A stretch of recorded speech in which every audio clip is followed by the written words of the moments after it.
So I just read from Jeremiah 7 and verse 23 says, "Obey me and I'll be your God and you'll be my people, walking all the ways I command you that it may go well with you." And thinking about what are some of God's ways, this chapter actually gives us some clues. In verse 4, God says, "Do not trust in deceptive words." Verse 5, God commands the people to deal with each other justly. And in verse 6, God says, "Do not follow other gods." And I know that this is obviously written to the people in Judah.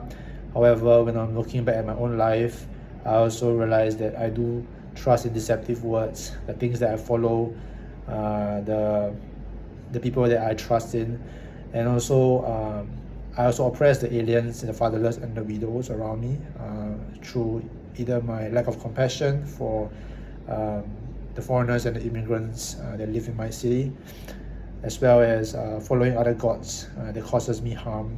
I know that I put a lot of things and idols above God, so these are all ways that I'm not walking in the ways that God has commanded me, and God has commanded the people of Judah. The one thing that definitely is a huge lesson for us is how in verse 13 says, "God spoke to the people again and again, but they did not listen." And in verse 24 it says, "But they did not listen or pay attention. Instead, they followed the stubborn inclinations of their evil hearts. They went backward and not forward."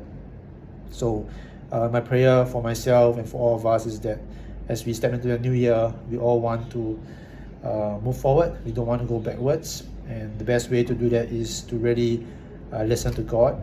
If God is speaking to us again and again, we ought to pay attention. If God is teaching us what are His ways, we ought to obey and maybe do that so that it may go well with us as God's people.